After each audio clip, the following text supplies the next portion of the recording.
17 août 1966, Gainesville, Floride, USA. Ce jour est sur le point de voir naître un des piliers de l'édifice du skateboard moderne. Ronnie Mullen, un enfant calme, introverti, qui se cherche.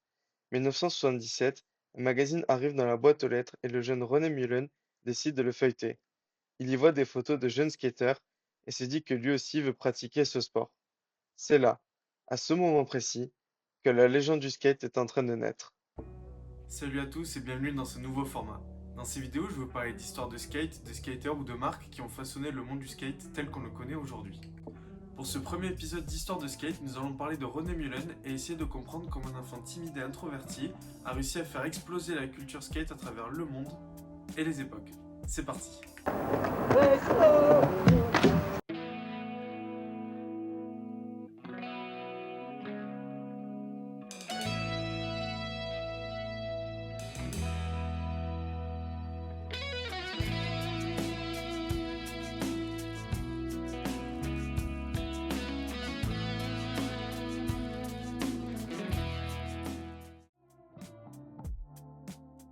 Lorsqu'il décide de se mettre au skate, son père est catégorique, il ne veut pas qu'il en fasse. Il lui interdit. Alors Ronnie entreprend un travail au corps et tous les jours il va lui demander s'il peut faire du skate, il lui montre les images des enfants dans les journaux qui font du skate, qui s'épanouissent. Until I saw pictures in the magazines and a couple other guys skate. Et son père finit par craquer, mais à une seule condition, que Ronnie ne se blesse pas. Si Ronnie se blesse, son père prendra son skate et ne lui rendra jamais. Alors sur le sol bétonneux de la ferme de ses parents, il s'affaire à créer, inventer, perfectionner les tricks qu'il invente, qui sortent de sa tête. En 1977, YouTube n'existe pas, alors il doit apprendre tout seul, il doit inventer seul, il doit essayer de comprendre comment fonctionne le skate, comment fonctionnent ses jambes, et comment est-ce qu'il peut créer et assembler les mouvements de ses jambes pour créer des tricks. Alors il apprend seul, il commence par le ollie, en flat, parce que le ollie existait déjà en ball, et non, on ne le doit pas à Ronnie Mullen, on le doit à Alan Gelfand.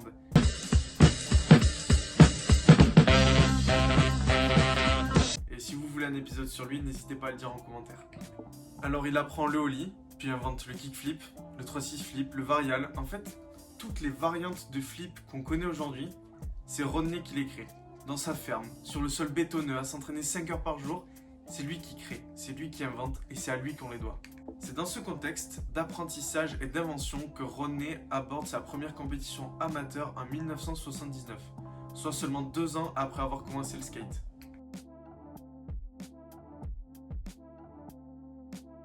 Pour la petite anecdote, c'est le seul de tous les participants à porter des protections partout sur le corps.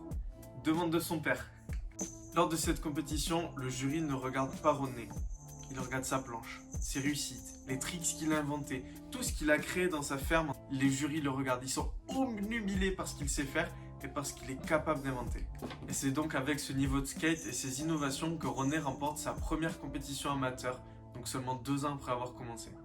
Après avoir remporté cette première compétition, les années 80 arrivent et Ronnie continue de dominer la discipline. Il devient alors champion du monde de skate freestyle dans les années 80 et c'est le début d'une longue histoire de victoires en championnat du monde qui se lance. C'est donc avec ce niveau de skate et cet apogée dans son sport que Stacy Peralta le repère et le fait entrer dans la Bones Brigade.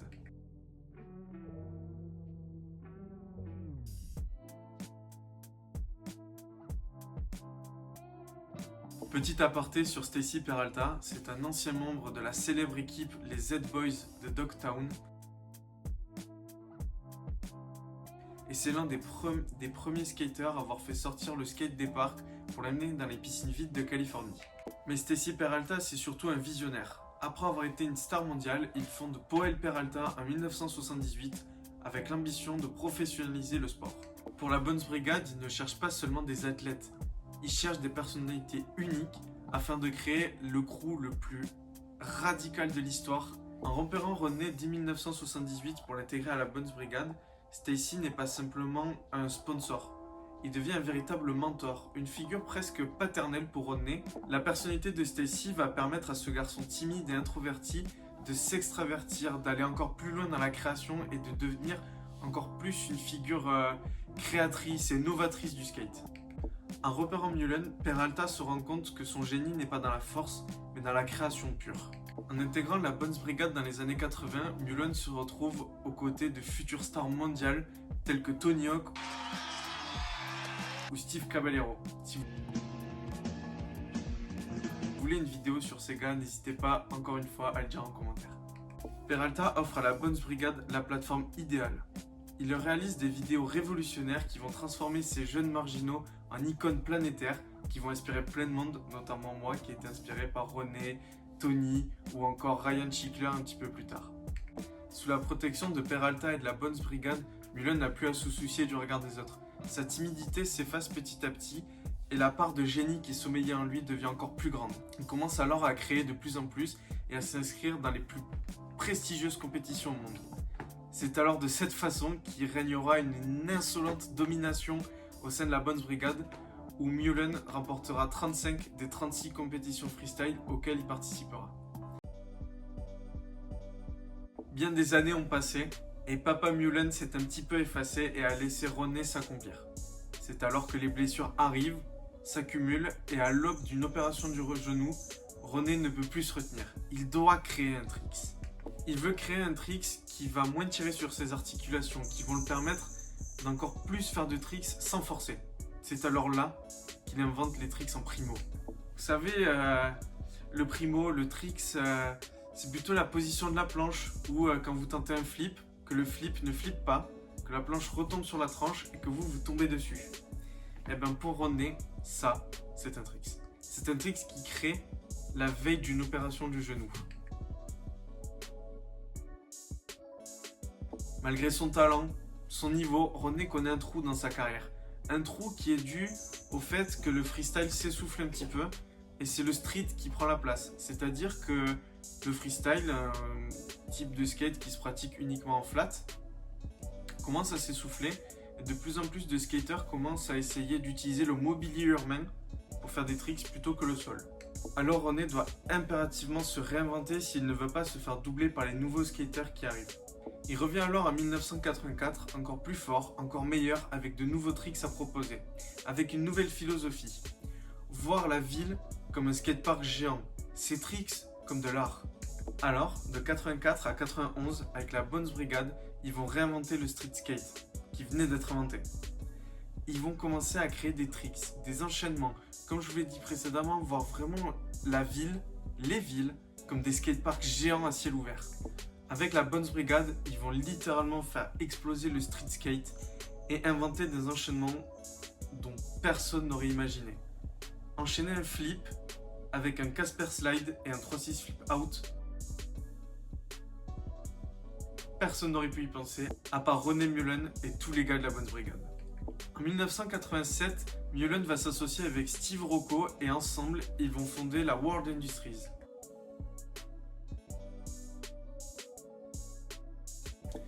World Industries, c'est une entreprise qui ont fabriqué des planches de skate et qui vont changer radicalement la philosophie des planches. Chez World Industries, les planches à l'humour grinçant et à la liberté totale de création devient leur marque de fabrique. Comme vous pouvez le voir, les dessins, les styles de planches cassent les codes qui avaient été établis jusqu'à présent par exemple Will Peralta et d'autres constructeurs.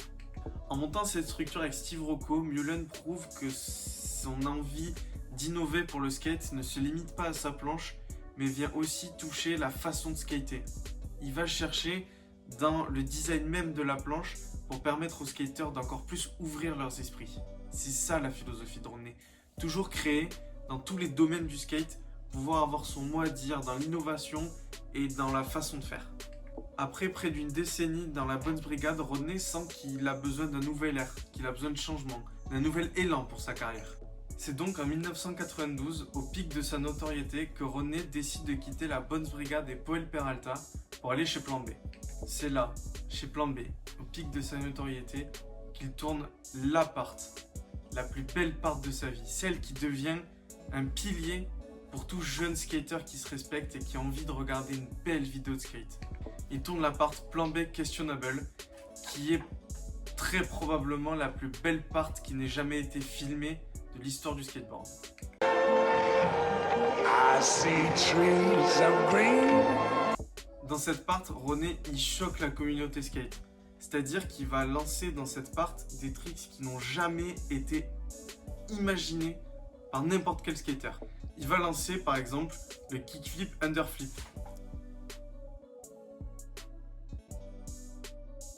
C'est-à-dire qu'il lance le flip et tant qu'il est en l'air, quand sa planche revient sous ses pieds, il va taper dessous pour lancer un flip dans l'autre sens. Kickflip, underflip. Ce tricks devient la preuve ultime que son génie ne se limite pas à des tricks en flat, mais qu'il est aussi capable de transporter sa technique en street. En 1993, René nous livre le tricks probablement le plus technique que le monde n'ait jamais vu à cette époque. Il nous amène le Dark Slide. Dans sa vidéo, René Mullen First Ever Dark Slide nous propose un tricks où il va venir faire un slide, un board slide, avec son grip. C'est-à-dire qu'au lieu de sauter, venir se poser sur un curb ou un rail avec le dessous de sa planche, il va venir faire un demi-flip et slider avec son grip sur le curb ou le rail. Pour la petite anecdote, Joseph Garbaccio a sorti une vidéo récemment où on le voit apprendre le Dark Slide. Je vous la conseille, y compris donc la vidéo de René, mais je vous conseille celle de Joseph parce que vous voyez le cheminement qu'il faut pour apprendre ce trick qui est vraiment très technique. Ce trick du Dark Slide a traversé les époques et conquis de nombreux skaters tels que Joseph Garbaccio, je viens de vous en parler, mais aussi Andy Anderson qui s'est permis de lancer un Dark Slide en pleine compétition. Après un très gros pic dans sa carrière, les années 2000 arrivent et René commence un petit peu à freiner le pas. En effet, les blessures, les opérations, les douleurs, les années de skate commencent à peser sur son corps et René décide de laisser le skate un peu plus de côté pour se consacrer à ses sociétés. La plupart des marques que René va fonder, vous pouvez encore les retrouver aujourd'hui, comme par exemple Tensor Truck ou encore Almost, sont des sociétés qui existent encore. Donc en 2000, il fonde la marque Tensor Trucks et en 2003, il s'associe à son grand rival D1 Song afin de fonder la marque Almost. Petit aparté sur la rivalité. Donc à partir des années 90, on commence à voir apparaître une rivalité amicale entre deux grands skaters du moment, D1 Song et René Mullen.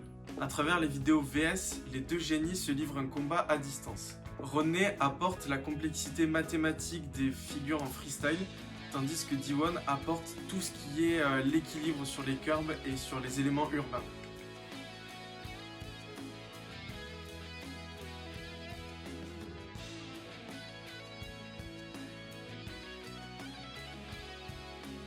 Cette rivalité elle se traduit par les vidéos qui s'appelleront les rounds, où chacun postera sa part sous ce nom, round 1, round 2, round 3. On verra après pour round 3. Et du coup, chacun montre un petit peu ce qu'il sait faire et c'est ça qui était leur rivalité en fait. Almost devient alors le laboratoire personnel de René et D1 et dans ce laboratoire, ils vont créer les planches en carbone qu'ils vont appeler donc les Almost Uberlight. C'est des planches carbone vert qui sont pratiquement incassables. Chance d'avoir une planche en carbone. Donc celle-là, je l'ai fabriquée moi-même pendant mes études. Donc c'est une planche en carbone et la Uberlight est donc faite de carbone et de verre et vachement plus résistante que la mienne d'ailleurs. En 2004, ils vont mettre enfin un terme à cette rivalité qu'il y avait entre eux. Ils vont sortir la part Almost Round 3.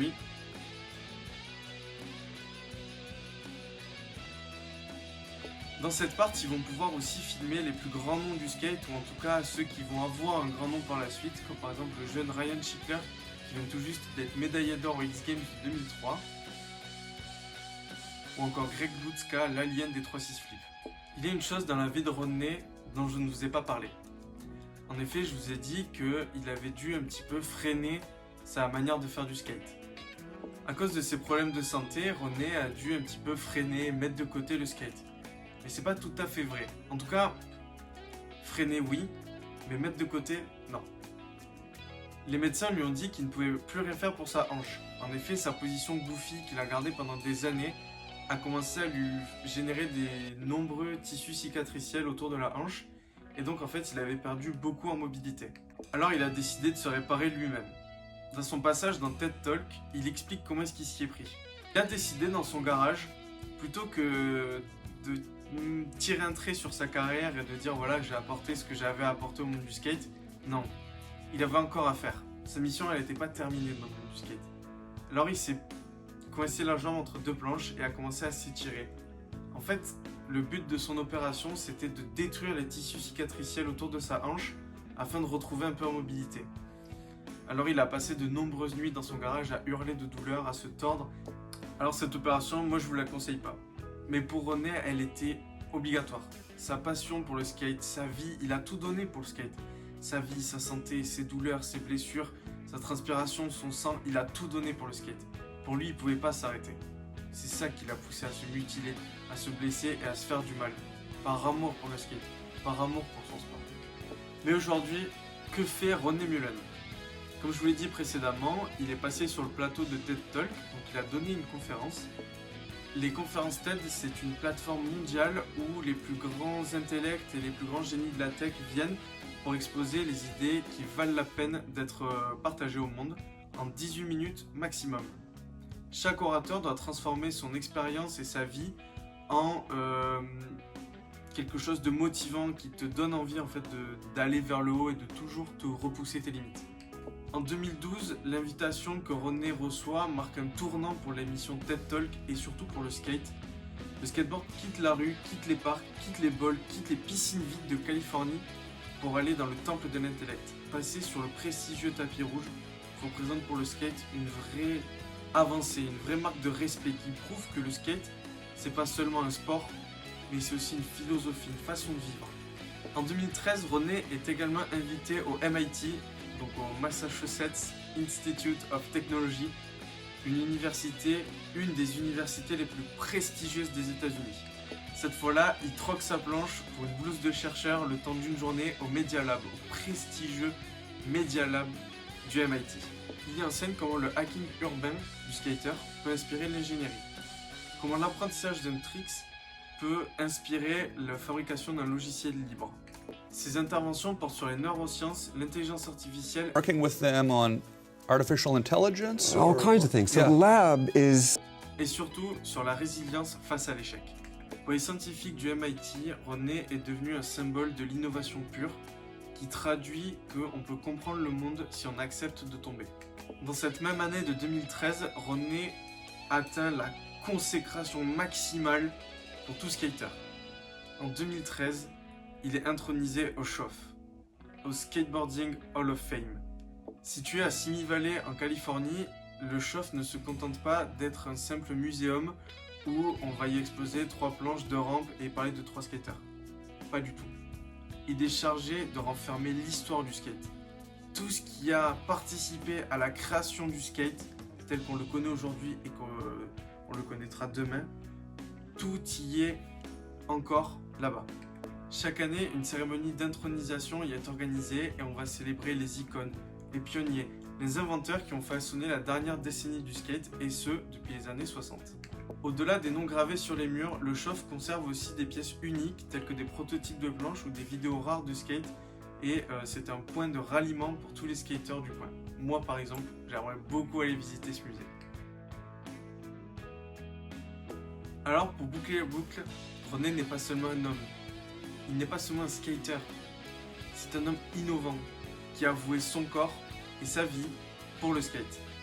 Il est passé de jeune skater timide et introverti à icône du skate et même à donner des conférences dans la plus prestigieuse université peut-être du monde. Il a toujours su se renouveler, se réinventer, toujours rester le meilleur, toujours rester innovant, y compris lorsqu'il est passé de l'autre côté, plus forcément sur le skate, mais aussi dans l'innovation des planches. Almost est une marque qui fonctionne encore aujourd'hui, avec leur capacité de nouer les matières entre elles, le bois, le carbone, le verre, pour créer des planches plus résistantes, qui répondent mieux, qui répondent plus, qui soient plus adaptées au street, au bol, au parc, à tout. René a voué sa vie pour le skate. René n'est pas seulement un skater, c'est le skater. C'est celui qui aura inspiré des dizaines de milliers d'enfants à travers le monde à devenir des skaters. C'est celui qui aura fait découvrir des grands noms du skate tels que Ryan Shippers. C'est cet homme-là que des enfants continueront de regarder pour être inspirés. C'est cet homme-là que moi j'ai regardé pour être inspiré. merci Rodney. Et merci à vous de m'avoir regardé et on se retrouve la semaine prochaine pour une nouvelle vidéo. Et sur ce, ciao!